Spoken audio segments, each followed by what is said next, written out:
Hello mga kabukid, mga idol, mga magsasaka. Sino sa inyo ang nakaranas na nito? Kami noon, ranas ko ito, pero ang nakakaranas lang nito yung mga probinsyano lang, mga laki sa bundok, ika nga, hindi sa syudad. Dahil sigurado wala naman sa syudad nito. Kami lang na mga probinsyano ang nakaranas nito. Ang tawag nito sa amin, pahubas, sa Masbate, dito sa Masbate. Pahubas ang tawag sa minsan sa ilog, madalas sa ilog, pero ito kita nyo naman, ano ito, parang dati siyang kabasanan o dati siyang maliit na palayan, tapos may na-stack na tubig, tapos meron na siyang isda. Ano, jutin na lang ang tubig, sige ng awas. Tapos mabaw, jutay pa sana na ano, daw manipis-nipis na.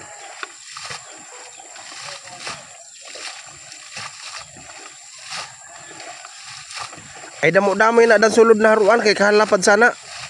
Imposible man mag-isad lang siya da. Mga idol, naalala ko lang ang sarili ko noon nung mga ganitong kaedaran ko. Mahilig din ako pumunta sa ilog, mangurang, manghuli ng sugpo o urang ang tawag na sa amin sa Masbate. Tapos pagka may nakita kami ng mga dalag, pinapahubusan din namin. Nililimasan kumbaga, may dala-dala kami noon na tabo o kaya maliit na planggana. Kung wala talaga bao, yun ang pinanglilimas namin. Meron daw silang nakita dito na dalag na malaki daw, parang gabotkon daw. Ibig sabihin pag botkon yung kasing laki ng kamay, yung ganon. Malaki daw, isa daw nakita nila, pero imposible naman na mag-isa lang yun. Kadalasan mayroong asawa yun o kaya mga kapatid. Nakakatuwa din sila panoorin mga idol. Kasi yun nga, naalala ko rin ng mga kaganitong kaedadan ko rin. Mahilig din ako magpahubas. Magpahubas ang tawag sa mga ganyan o kaya paglilimas. Limas, ganyan, yun o, manumanong paglilimas ng tubig. Para mahubasan yung isda, kung ano man yung meron dyan. Pero madalas, sa mga ganitong itsura, dalag. O haruan din sa amo sa Masbate, haruan. Sa Tagalog, dalag. Pero sa totoo lang, believe rin ako sa dalawang bata na to. Kumbaga, masipag sila. Ano rin kasi yun, ulam din pag nakahuli.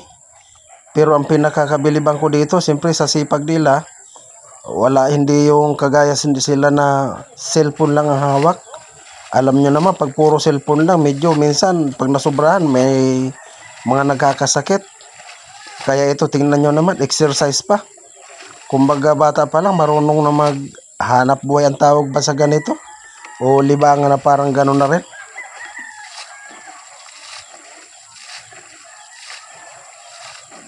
Nakita nyo naman, oh, ang lapad-lapad din yan.